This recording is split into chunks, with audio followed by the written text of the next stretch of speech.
আল্লাহর নবী বলেছেন আল্লাহর নিকটে সবচাইতে পছন্দনীয় জায়গা হলো মসজিদ। আল্লাহর নিকটে সবচাইতে খারাপ নোংরা জায়গা হলো বাজার।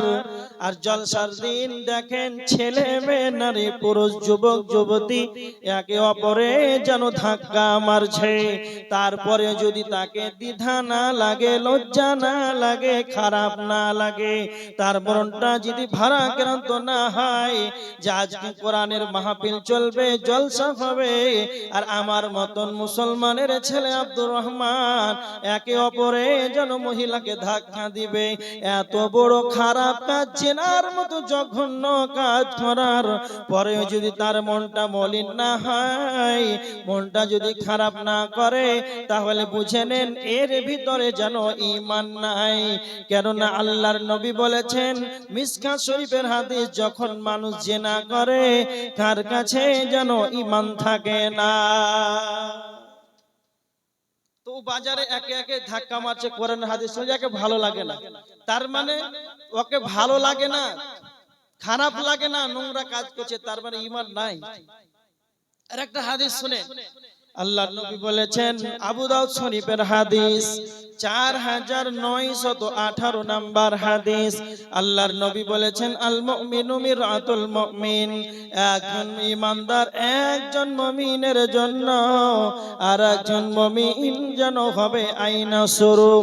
আপনি যখন আয়নার সামনে যাবেন, আয়নার সম্মুখে যখন আপনি দাঁড়াবেন, তো আয়নার সামনে যখন আপনি দাঁড়াবেন, আপনার মুখে কি দাগ আছে, কোথায় কি আছে, না তো আপনাকেই যেন বলে দেবে, অন্যকে নয়। তার মানে আব্দুল কাইয়ুম আপনাদের বাবু পাড়া গ্রামে 2 ঘন্টা আলোচনা করলো কোরআন হাদিস থেকে, না তো আব্দুল কাইয়ুমের কি ভুল হলো, আব্দুল কাইয়ুম নিজেই জানলো না, আব্দুল কাইয়ুমকে আপনি জানালেন না, সারা গ্রামকে জানিয়ে দিলেন। আরে প্রধান বক্তা এলো আব্দুল কাইয়ুম, আমরা জানি ভালো বক্তা, ভালো বক্তা হয়ে এতগুলো ভুল করে দিল, যার ভুল হলো সেই জানে না, তার মানে এটা কোনোদিন ঈমানদারের বৈশিষ্ট্য হতে পারে না। এবার দেখেন বুখারীর হাদিস, ঈমানদারকে আল্লাহর নবী বলেছেন, বুখারীর 13 নাম্বার হাদিস, লা ইউমিনু আহাদুকুম হাত্তা ইউহিব্বা লিআখিহি মা তুহিব্বু লিনাফসিহি। আল্লাহর নবী বলেছেন ঈমানদার সেই ব্যক্তি হবে যে নিজে যেটা পছন্দ করবে সেটা তার ভাইয়ের জন্য সেটা পছন্দ করবে। এবার দেখেন আপনি কি যেটা পছন্দ করেছেন, পিতা যখন মারা যায়, যখন জমিটা ভাগ করতে যান, তখন কি আপনি আপনার ভাইকে নিজের জমিটা সমপরিমাণ দিয়েছেন? এবার আরেকটা হাদিসের দিকে দেখেন, তিরমিজি শরীফের হাদিস 2305 নাম্বার হাদিস, আল্লাহর নবী হযরত আবু হুরায়রা রাদিয়াল্লাহু তাআলা আনহুর হাতটাকে এভাবে ধরেছিলেন, আর হযরত আবু হুরায়রাকে আল্লাহর নবী হাতটাকে ধরে 5টা কথা বলেছিলেন। তার ভিতরে 4 নাম্বার হলো ওয়া আহসিন ইলা জারিকা তাকুন মুমিনান। আল্লাহর নবী বলেছিলেন আবু হুরায়রা, তুমি তোমার প্রতিবেশীর সঙ্গে তুমি সৎ আচরণ করবে, তুমি তোমার প্রতিবেশীর সঙ্গে সৎ ব্যবহার করবে, তাকুন মুমিনান, তবে তুমি ঈমানদার হয়ে যাবে, তবে তুমি মুমিন হয়ে যাবে। তার মানে আপনাকে আপনার প্রতিবেশী গ্রামবাসীর সঙ্গে একবারে ভদ্র আচরণ করতে হবে। এবার আপনি দেখেন আল্লাহর নবী তো বলেছেন প্রতিবেশীর সঙ্গে সৎ আচরণ করতে হবে।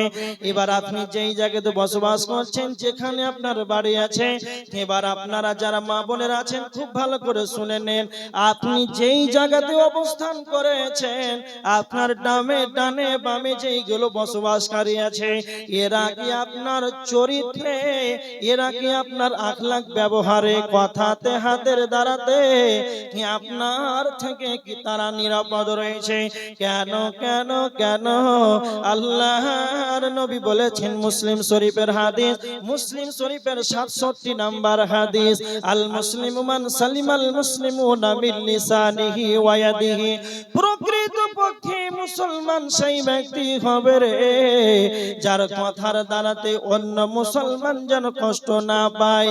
সত্যিকার মুসলমান সেই ব্যক্তি হবে যার মুখের দ্বারাতে, কথার দ্বারাতে, জবানের দ্বারাতে অন্য কোন মানুষ মুসলমান যেন কষ্ট না পায়।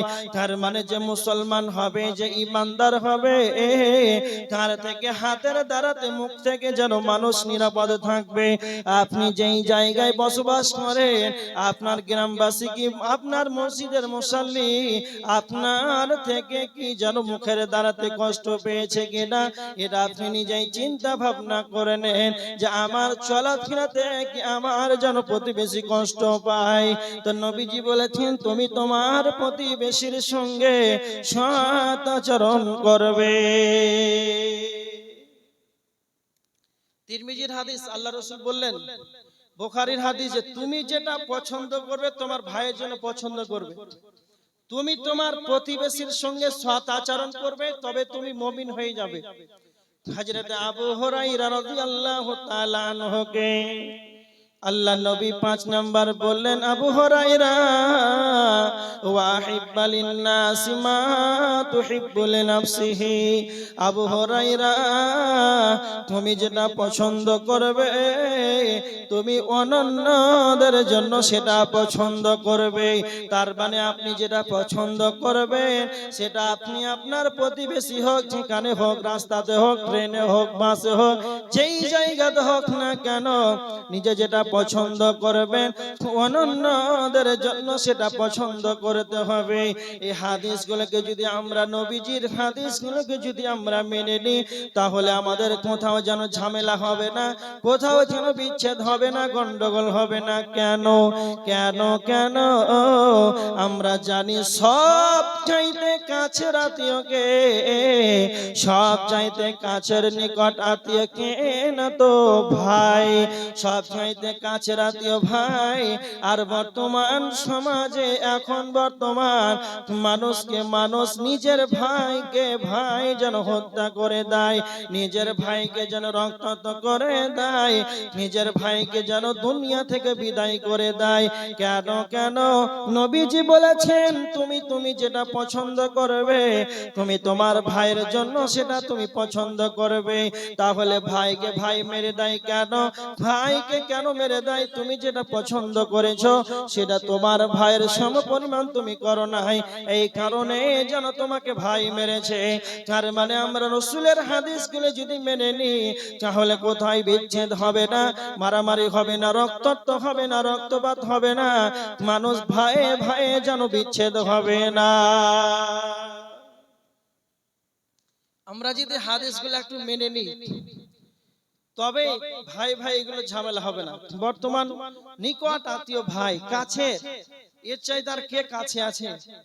তারপরে নিজের ভাইকে মেরে রক্তাক্ত করে দুনিয়া থেকে বিদায় করে দেয়। কেন? হাদিসগুলোর প্রতি আমরা আমল করি এই জন্য। আর আপনি ঈমানদার কি করে বুঝতে পারবেন? আল্লাহ সুবহানাহু ওয়া তাআলা বলেছেন যে ঈমানদার যে হবে ঈমানদারের সঙ্গে বন্ধুত্ব করবে। কেমন?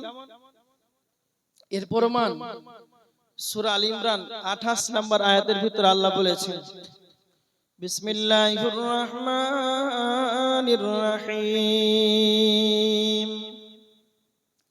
লা ইয়াত্তাখিযুল মুমিনুনাল কাফিরিনা আউলিয়া মিন দুনিল মুমিনিন। আল্লাহ সুবহানাহু ওয়া তাআলা বলেছেন ঈমানদারগণ যেন ঈমানদারকে ছাড়া, মুমিনগণ যেন মুমিনকে ছাড়া কাফেরদের সঙ্গে যেন বন্ধুত্ব না করে। কেন কেন? আল্লাহ বলেছেন ওয়া মাইয়া ফাআল যালিকা, তার মানে যারা ঈমানদারকে বাদ দিয়ে কাফেরের সঙ্গে যারা বন্ধুত্ব করবে, ওয়া মাইয়া ফাআল যালিকা, যারাই এই রকম কাজটা করবে, আমার আল্লাহ বলেছেন ফালাইসা বিনাল্লাহ, তাদের সঙ্গে আল্লাহর কোনো সম্পর্ক থাকবে না। তবে যারা মুমিন হবে রে, যারা ঈমানদার হবে, তারা যেন ঈমানদারকেই বন্ধু বানাবে। যদি কালে আপনার ঈমানদার বন্ধু থাকে, ভালো করে শুনেন, যদি কালে আপনার ইমানদার বন্ধু থাকে, জলসা শুনতে এলেন বাবু পড়ায়, বন্ধু যদি ইমানদারাই নামাজি হয় তাহলে আপনি এসারে নামাজটা পড়েছেন, আপনার বন্ধু বলবে সালাত আদায় করেই নি, তারপরে স্টেজের সামনে বসবে। যার বন্ধু মেলাতে ঘুরবে, জিলাপি খাবে আর পেঁয়াজি খাবে, আর বাজার ঘুরে আড্ডা পিটে চলে যাবে, নামাজ পড়বে না, ওকে নিয়ে চলে যাবে। তার মানে বন্ধু যেন ভালো হয়।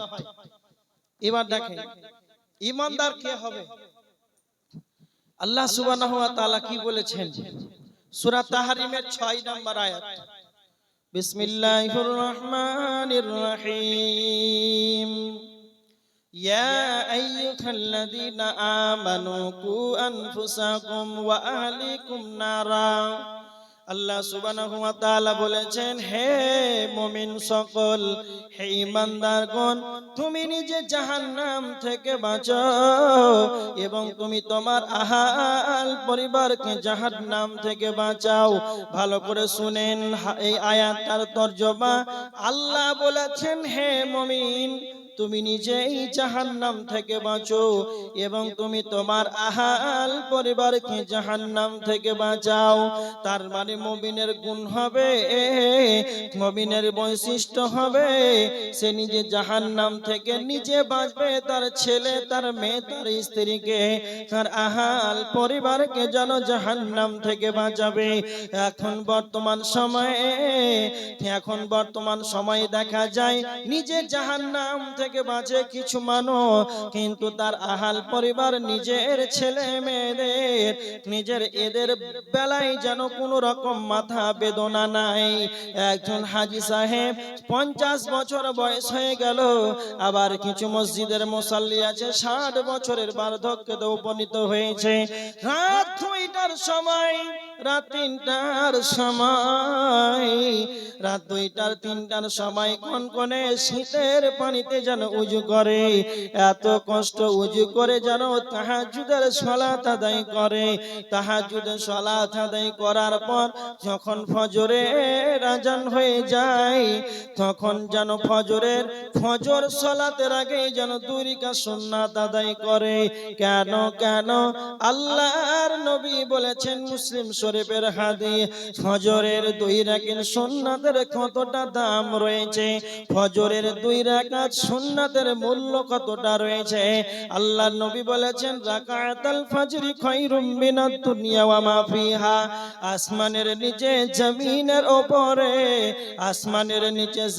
উপরে এক কথায় দুনিয়ার ভিতরে যাবতীয় যা আছে সকলের চাইতে দাম হলো ফজরের 2 রাকাত সুন্নাতের তা মূল্য রয়েছে। একজন বার্ধক্য মানুষ তাহাজ্জুদ আদায় করলো, কেন না তো জাহান্নাম থেকে বাঁচার জন্য।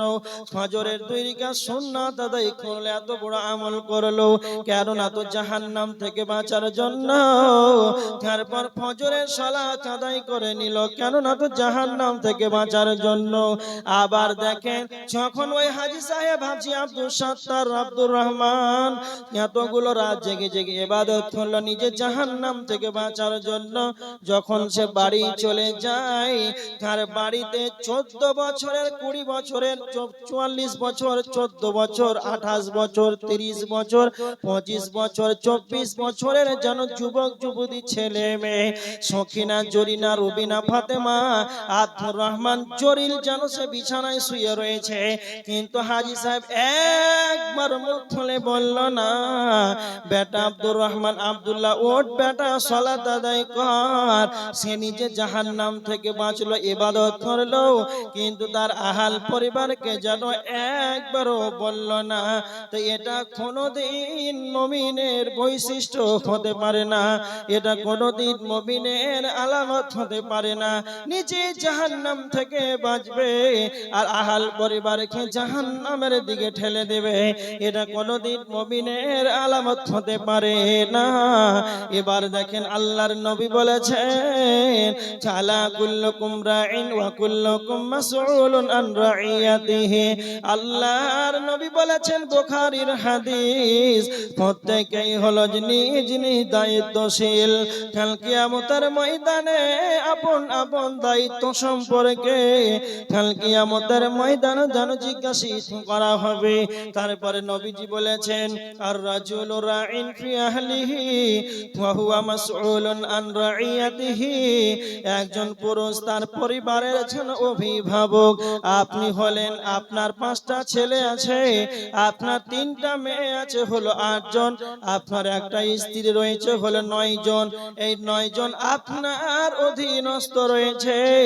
এই অধীনস্থদের সম্পর্কে কাল কিয়ামতের ময়দানে যেন জিজ্ঞাসিত করা হবে।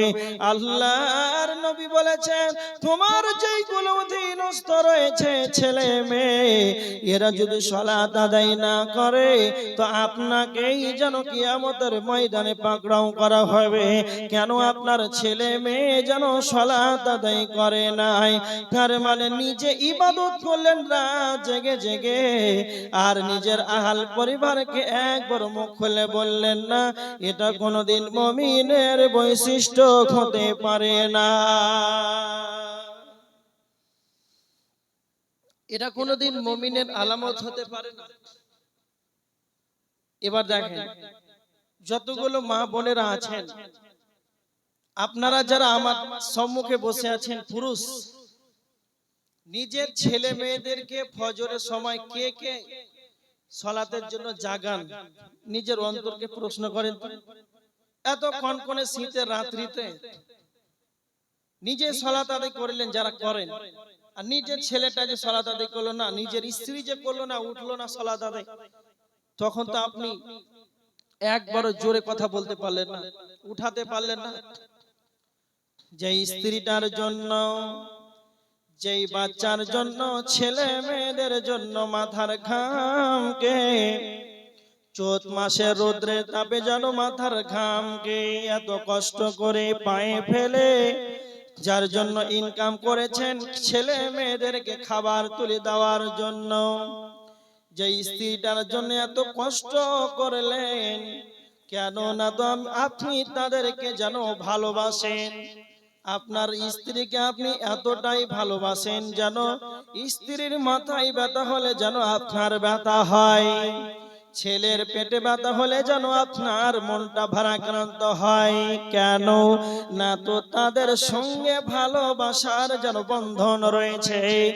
এত কোনো আপনার ভালোবাসার বন্ধন, তার মানে তাদেরকে এত কষ্ট করে খাওয়ান, এত মহব্বতের জিনিস, কিন্তু তারপরে দেখেন নিজে জাহান্নাম থেকে বাঁচলেন, কিন্তু আপনার আহাল পরিবার যে এত কষ্টকর পিষ্টকারী হতামা নামক জাহান্নামে যাবে, এত কষ্ট করে জাহান্নামে চলে যাবে, তো আপনার কি দয়া নাই না মায়া নাই? আপনার কি ভালোবাসা নাই?